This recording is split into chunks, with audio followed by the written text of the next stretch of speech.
This is the Louie Tee Network.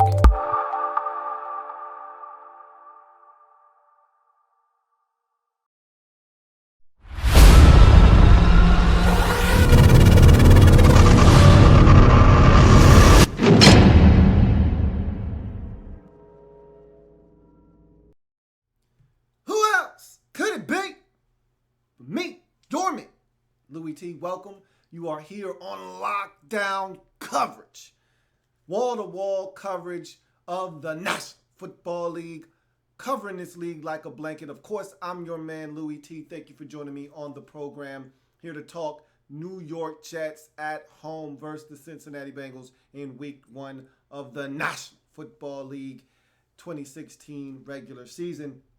This was a damn good football game. If you haven't watched this game and you have the opportunity to do so, by all means, take the time to do so. This is actually a really well-played football game. Mistakes were made, but this was some good football nonetheless, start to finish. Very entertaining game. We'll talk about all of the things that I saw in this game here in a second, but if this is your first time on the channel, welcome. Mi casa, su casa. And subscribe to the YouTube channel Louie Tee Network for more great content now and into the future as we continue to take over the game one live feed at a time. Also, I'm on Twitter. @InTheLabRoom is the Twitter handle. So if you have a chance to do that, please give me a follow there. And I'm also on Facebook. In the Lab Room is the Facebook page if you want to keep up with all the videos and all the different things that are going on with this channel. Albeit anything, I've got a bunch of things going on. That's the best way to stay in the loop, is also on Facebook as well. So give me a thumbs up if you get an opportunity to do that. With all those things said, I'm going to jump into this breakdown. And if you want to have your voice heard, if you're on the live feed or if you're on Twitter and you're watching this and you want to have your comment read on the air at the very end, make sure you use the hashtag LouieTLive to have your comment read on the air. Let's jump into this breakdown. And the way I like to do this is likes, dislikes, banana in the tailpipe. And that's simply me telling you the things that I liked and disliked in the football game. And the banana in the tailpipe is the thing that I'm not falling for. That's the oldest trick in the book. And looking at this game, there are some bananas that we will get to a little bit later on that are in the tailpipe for these two teams. But let's get to the likes. And I always like to start with the road team. We'll start with Cincinnati and their likes from the first half. There were plenty of them. The red zone stand and the field goal block by Margus Hunt. Let's start there. I thought that they made some big-time stops inside the 5-yard line, inside the 10-yard line in this football game. We'll talk about it a little bit later on because it was a huge deal, and it was probably the single biggest reason why Cincinnati won this football game, is their ability to keep the Jets out of the end zone in this football game. That red zone stand, I thought there was a couple of huge plays in there. One was a non-call on George Iloka in the back of the end zone. I thought they could have easily flagged him for unnecessary roughness, hitting a defenseless receiver. I actually thought they were going to throw the flag. I was fully expecting them to, and they didn't. I think they got away with one there. And then the tackle by Josh Shaw on third down. If he doesn't make that play, it's a touchdown. It's a hell of a tackle out in space to stop the receiver from getting in the end zone, forcing the field goal that they would go on to block Margus Hunt. Something he did at SMU with regularity, blocking field goals and extra points. He gets up, uses that 6'7", 6'8" frame to block that field goal. Huge play early in the game because the Jets were dominating this game at the time, and to come away with nothing there was huge on the part by the Cincinnati Bengals defense and special teams units. A.J. Green. It's A.J. Green. My goodness. The Cincinnati Bengals do not win this game without A.J. Green.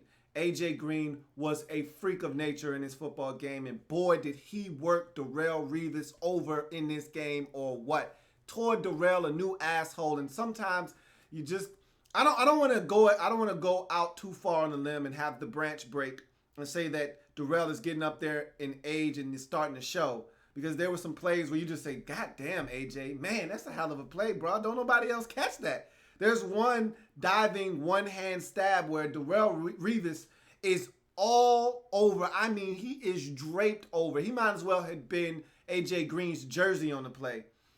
And A.J. Green somehow comes down with the football. Don't ask me how. And Darrelle Revis, if you actually take a look at the play, Darrelle Revis, after it's done, is on one knee looking at A.J. Green like, man, what the hell did you just do? Did you actually catch that? Bruh, I couldn't have played that any better. How in the hell did you catch that?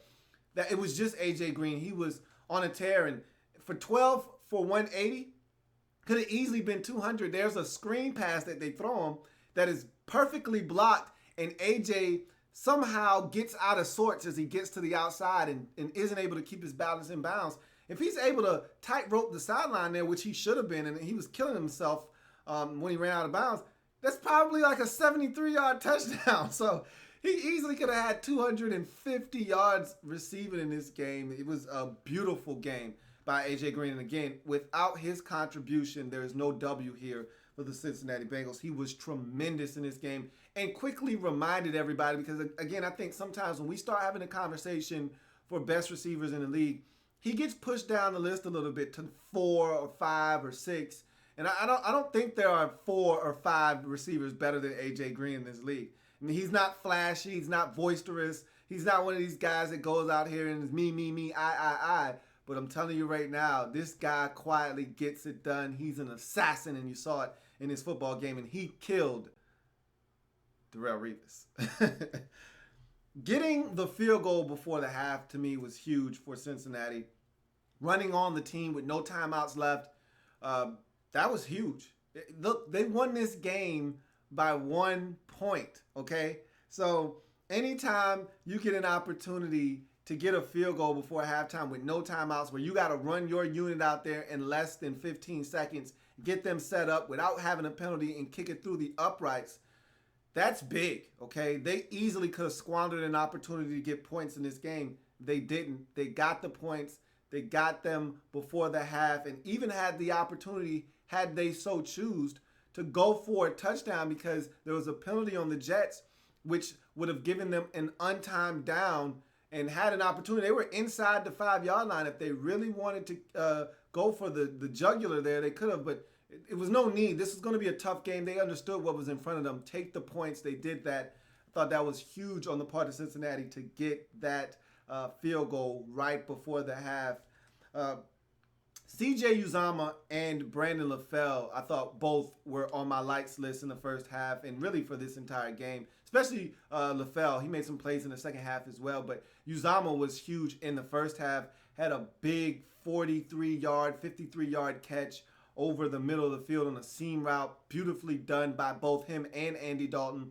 Had another pass that was thrown to him that if Dalton didn't have himself flustered, and we'll talk about that a little bit later on, that's probably a touchdown, and he was open on that play. Had another catch in there that got some chunk yardage for Cincinnati. I thought C.J. Uzomah was huge because they're injured at the tight end position. Tyler Kroft did play, but he's not 100%, and there was no Tyler Eifert in this game. And I thought Uzomah stepped up in his absence and gave them a little bit of what they would have gotten had they had Tyler Eifert in the lineup. So thought that they were both impactful. LaFell, I've been giving him some flack, and I'm going to continue to give him flack because I don't know necessarily if this is what you're going to get from him week in, week out. But he looked good in this game. They made a concerted effort to get him involved, threw him a couple of hitches and wide receiver screens just to get the football in his hands. I thought he made some good plays, had a nice catch on a dragger, got up the field. Like what LaFell brought to the table, had a deep ball down the sideline that he caught also. So he was impactful in this game. Want to see that from him moving forward. If they can get that from him throughout the season, they will be just fine at the receiver position as they continue to try to work Tyler Boyd and their rookie out of Pitt. You never want to rely on rookies in this league. And so they need the production that they got out of Brandon LaFell in this game moving forward. And I thought he did a really good job in his first game as a Cincinnati Bengal. Let's go to the Jets and the likes that I had for them in the first half. I like their aggressiveness defensively. That's the first thing that was on my list. They got after Andy Dalton. They came after him. They were aggressive defensively. They stopped the run in this football game, especially in the first half. They did some really good things. They baited Andy Dalton into an interception. They dominated this game defensively at stretches and points of this football game. And especially early on, they really had Cincinnati baffled with what they were doing defensively. But They made some plays this Cincinnati. I already talked about it's AJ Green and what he was able to put forth. Brandon Fell had himself a ball game as well. So Andy Dalton, well over 300 yards, going north of 350, looking to go towards 400 in this game. So make no mistake about it, Cincinnati was able to do some things offensively, but this Jets aggressive defense early on in the game, to me, did some things that I was a huge fan of early in this ball game. Marcus Williams with an interception is a like on this list. Thought he did a tremendous job of baiting in Andy Dalton to make that throw. It was an out route, and they were in zone coverage. I think Andy thought he had man-to-man because Marcus Williams was sitting there the entire time. I don't know why he threw that football. We'll talk about that a little bit later on. But great interception by Williams to give them some great field position. Matt Forte, I don't know what else I can say about Matt Forte. Matt Forte is exactly what they thought that they were getting when they got him from Chicago. This guy led the team in rushing and receiving in this football game. That's not supposed to happen, not with Brandon Marshall and Eric Decker on this football team. But yes, he led them in receiving and rushing. That's Matt Forte, one of the most underrated players throughout his career. You don't talk about Matt Forte and the all-purpose yards and all the things that he brings to the table, but it's why Matt Forte is one of the best backs in this league, is because he can hurt you in a number of different ways. He's a triple threat, a guy that can catch it out of the backfield, run it, and pass protect on third down. He does everything you want a running back to do in this league. Makes guys miss. A lot of times makes the first defender miss. Sticks his foot in the ground, silky smooth with the cuts that he makes. Love Matt Forte. This is a great pickup for the Jets. You saw it in this football game. He was huge. Almost had 100 yards rushing and almost had 60 yards receiving. Huge day for Matt Forte. Jalen Marshall. Here's a guy that was a late draft pick of this Jets football team out of Ohio State. Either he's a late draft pick. If I'm not mistaken, he went undrafted. Okay? And I had said to myself, he didn't need to come out. I didn't think he should have come out in Ohio State. He would have been the guy this year at Ohio State, and he would have been the name everybody was talking about going into next year's draft out of that Ohio State football team. And instead, he elected to come out with the rest of the Ohio State receivers, Miller and Thomas. And I just thought it was a mistake. But he looks the part. And on special teams, he was dynamic in this game. How many times did he break tackles? I mean, it was taking 2 and 3 Cincinnati Bengal defenders to get him down on the ground. And I think he's going to develop as a receiver. But right now, he has an impact on special teams. Really like what I saw from Jalen Marshall. Loved what I saw from him during the preseason. He's carried that over into the regular season. Thought he had another good showing. He looks like he's going to be a problem on special teams. And I think he's going to ultimately contribute on the offensive side of football as a receiver when it's all said and done as well. Steve McClendon and Leonard Williams are on my, and I could have easily thrown Muhammad Wilkerson and just said the whole defensive line, but those two in particular were animals. Steve McClendon looked like a different dude. I mean, my goodness, he looked like an uncaged, untamed beast in this game. He was absolutely a one-man wrecking crew, along with Leonard Williams, who you could argue those two were controlling the line of scrimmage in the first half of this game, and they got some help from Muhammad Wilkerson in the second half. These guys were just destroying the Cincinnati Bengals up front, especially McClendon. He blew up a double reverse for about a 7-8 yard loss. He was in the backfield consistently tackling the running backs, blowing up plays, and then he sacked Andy Dalton twice in this game. Steve McClendon looked like a stud, and I guess that's just what happens when you go to New York and play on that defensive line, because we know how good that D-line has been for quite some time. He fits right in. They lose Snacks Harrison in free agency to the New York Giants, and looks like they may have gained a guy that can actually get pressure on the quarterback, because we know Damon Harrison was not a huge pass rusher. He was more of a run stuffer. Well, McClendon was doing both in this game. He may be a huge difference maker for them defensively. He looked damn good. And Leonard Williams just continues to blossom. He's going to be one of the young budding stars along the defensive line in this league for years to come. I just love what he brings to the table. He was also impactful along that defensive line, getting to Andy Dalton a couple of times and really making life miserable for the Cincinnati Bengals up front. So those are my likes for the Jets in the first half. Let's go to the second half. Let's go to my dislikes for the first half for both of these teams. You start with Cincinnati. The Dalton interception, he can't make that mistake, okay? It was a simple concept. The Jets looked like they were in cover four. It looked like to me, where they just had four deep, seven defenders underneath, and it didn't look like anything particularly special. Nobody was doing anything complex. They ran an out route with a seam up the middle, and Andy just locked in on the out, decided that that's where he was going with the football, and Marcus Williams was standing there the entire time. Again, it was a bad decision by Andy Dalton. That was really his only mistake on the day outside of the next mistake that I have, and this is another dislike on my list, and it's from Andy Dalton, missing Uzama on a touchdown. It's a corner route. Uzama is wide open, and this was after Uzama had just hit them for about a 53-yard seam route, which was a gorgeous throw by Andy Dalton. He misses Uzama, and I thought he over-exaggerated the pressure that was in front of him. And when you get sacked 5 times in the first half and 7 overall, yeah, this is going to happen to you. You start seeing ghosts. And we'll talk about that a little bit later on. But I thought that he had more than enough space in the pocket to not have to be backing up and throwing off his back foot and short-arming it and leaving the football short of C.J. Uzama, who was open and would have walked in the end zone for a touchdown. Had he just stood tall in the pocket and let it rip, that was an easy touchdown. And I thought he over-exaggerated and embellished the pressure that was in front of him. But again, when you've been sacked 5 times in the first half and ultimately get sacked 7 times, that's what tends to happen. You start seeing colors flash before your eyes. You start to panic. He did that on that particular play. The offensive line is on my dislikes list for the first half. 5 sacks, I just mentioned it. They were beat like a drum in that first half, and it was that defensive line. The Jets did blitz a little bit, but make no mistake about it, they were getting beat man on man up front. They were getting beat mano a mano. The Jets were dominating them in the front, and really, to be honest with you, the Jets dominated them at the line of scrimmage on both sides of the football in this game.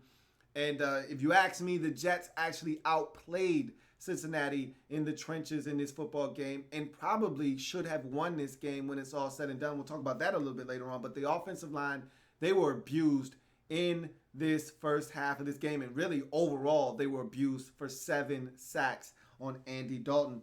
Go to the first half dislikes for the Jets. First half missed opportunities. And when you lose a football game by 1 point, you start to look back at some of the things that you didn't do, some opportunities that you missed, and the Jets are going to kick themselves because this game was winnable. As a matter of fact, they should have won this game, and we'll talk about that again a little bit later on. But to have a blocked field goal inside your own, inside the 10-yard line or so, that's tough to stomach, okay? To have a situation where you probably need to get in the end zone, you're inside the Cincinnati Bengals 5-yard line, and have to settle for a field goal. First of all, when you were first and goal inside the 10 and not be able to get in, and then have to settle for a field goal and then have it blocked, that's tough to stomach. Again, in a game where you lose by a point, that's tough to stomach if you are the the New York Jets. And then they have a missed extra point. Again, I can't stress this enough. When you lose a ball game the way that they did, or it's just tough to stomach. Losing a game by 23-22, and you miss an extra point in the game. I mean, again, these are the types of things that you don't really talk about, but they come back to haunt you in football games.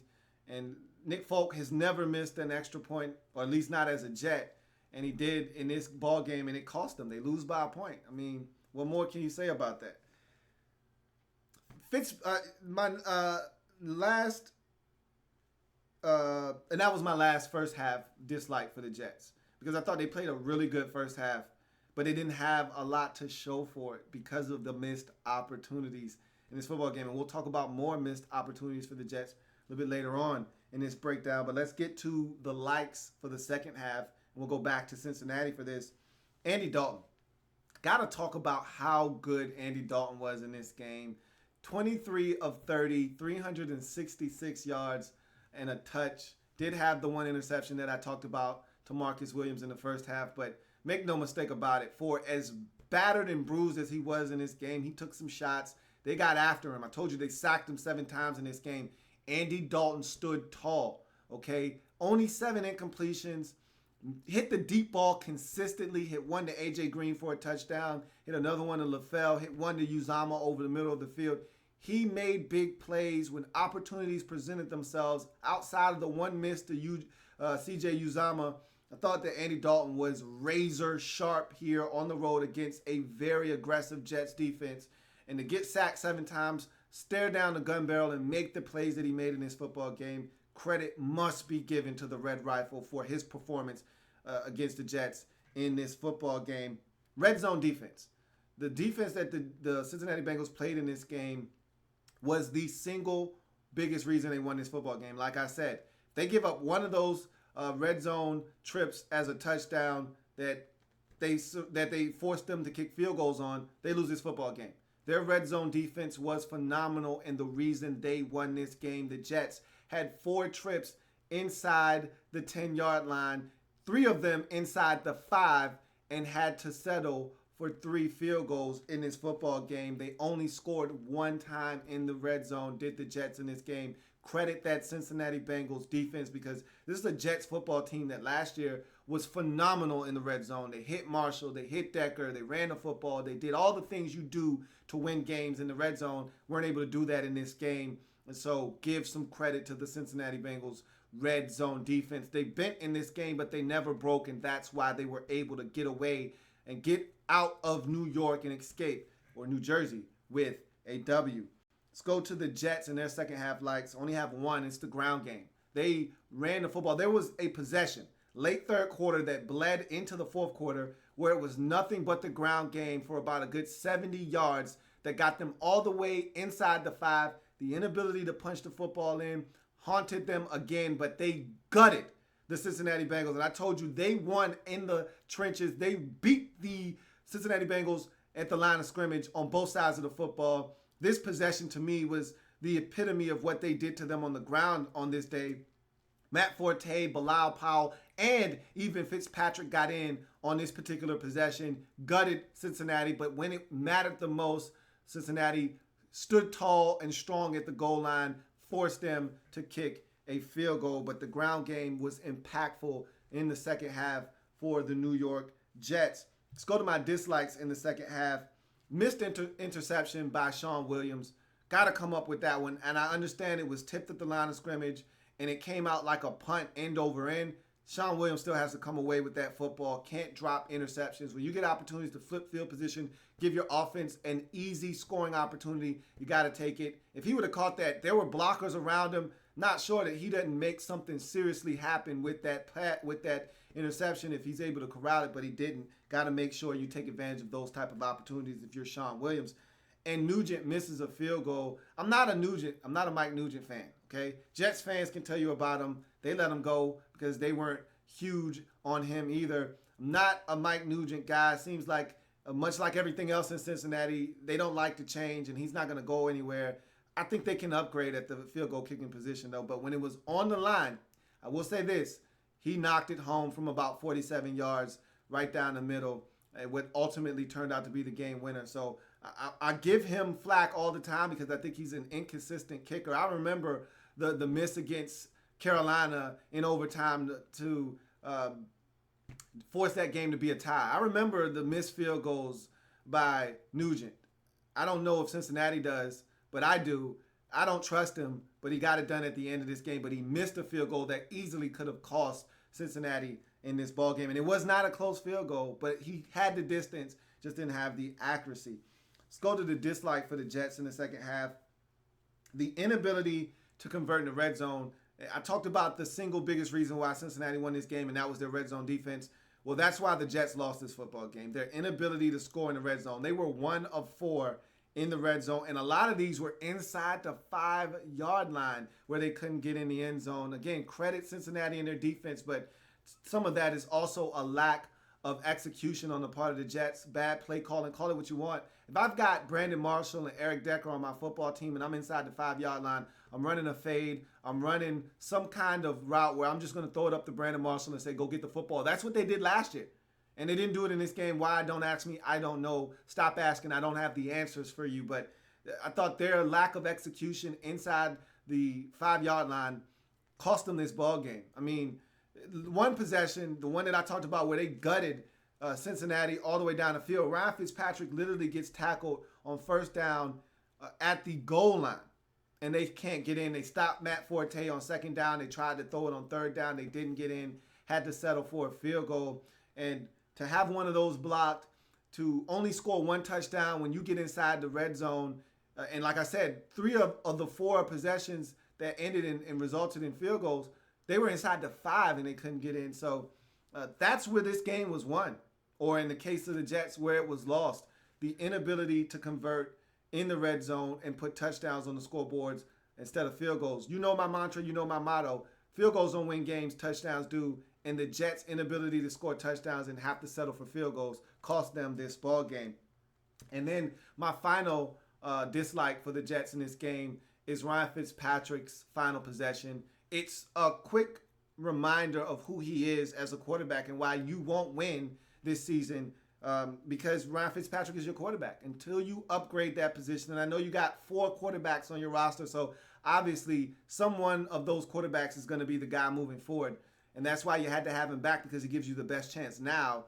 But make no mistake about it, with the game on the line, this is what you get from Ryan Fitzpatrick. Got B. Marsh streaking up the field, up the seam, wide open. He misses him, throws it on his back hip, and it ends up being a drop. The next play, he's got Decker open, up the seam on the opposite side. Misses him. And then on the third pass, throws it right to Josh Shaw, who isn't even looking, who turns around, the ball finds him, and he picks it off to end the game when all you needed was a field goal. That's Ryan Fitzpatrick, folks. I talk about him all the time. And yes, I make fun of Ryan Fitzpatrick. He's a gamer. But I say this all the time. No team will ever go to the playoffs with Ryan Fitzpatrick as their quarterback. You saw it in that Bills game last year to end the season. You saw it again here when the game's on the line. Ryan Fitzpatrick is always going to be Ryan Fitzpatrick. Don't you forget about that. And the Jets saw that in this ball game. So, my banana in the tailpipe for both teams. For Cincinnati, it's the offensive line play. Look, Andy Dalton doesn't get sacked this often. This is a really good Jets defense. Don't overreact to what you saw in this game. Generally speaking, Andy Dalton is one of the lesser sacked quarterbacks in the league. And this was a career high for him in terms of the times he was sacked with 7. This isn't going to be a every week occurrence. I'm not worried about it unless this becomes a trend and we see them getting pressure, teams getting pressure consistently on Andy Dalton. I don't expect this to be something that happens to them moving forward. And my banana in the tailpipe for the Jets is the red zone offense. They were good in the red zone last year. They were one of those teams that if you allowed them to get inside the 20-yard line, he was going to find Decker. He was going to find Brandon Marshall. They were going to find a way to get in the end zone. They didn't in this game, but I don't think that's indicative of who they're going to be the rest of this season. I think they didn't execute. I don't think that they felt like they were going to be able to be kept out of the end zone, and they were. I expect them to be better moving forward in the red zone because their lack of success in the red zone cost them this football game. The Jets outplayed Cincinnati in this game, okay? But they didn't win this football game, and that's what matters at the end of the day. The Jets, to me, won on both sides of the line of scrimmage, and yet they still lost this football game. And a large part of the reason why is because they didn't convert in the red zone. So let's quickly go to a couple of comments I see from Andrew Kim. Is the Jets secondary a concern, or is the defensive line too good at applying pressure to help the coverage? The secondary isn't a concern for me. Look, A.J. Green is A.J. Green, man. I mean, Andy ate him up, but the pressure up front, Revis had a rough day, but it was because it was A.J. Green. This Cincinnati Bengals offense is really good, and this was a little bit of a reminder of that. I don't worry about the Jets defense. They were good enough to win in this ball game. And if the offense did what they were supposed to do, the Jets win this football game. Did the Bengals O-line have a poor game, or was the Jets D-line just too good depth? Yeah, it was just this Jets defense. This Bengals offensive line, they did have some changes in the offseason, but for the most part, it's the same offensive line. They're not going to see a defensive front, a front seven, the defensive line this good maybe the rest of this season. The Jets are that good, and they were able to get pressure. Could the defensive line alone get more than 25 sacks? Yeah, they can. I don't know if you're going to get this out of McClendon moving forward, but you know what Leonard Williams is. You know what Muhammad Wilkerson is. Those guys can get 8, 9, 10 sacks by themselves. absolutely they can get 25 up front, but with just the front three. And so this was a phenomenal game. Love the execution by Cincinnati offensively. Thought the Jets did some really good things on both sides of football, just couldn't get in the end zone, and ultimately that was their undoing. And Cincinnati wins the football game 23-22.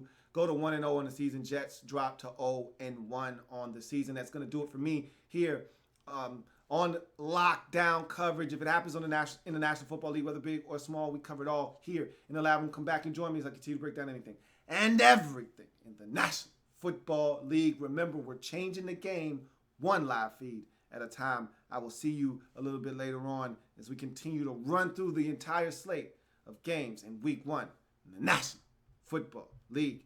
See you next time.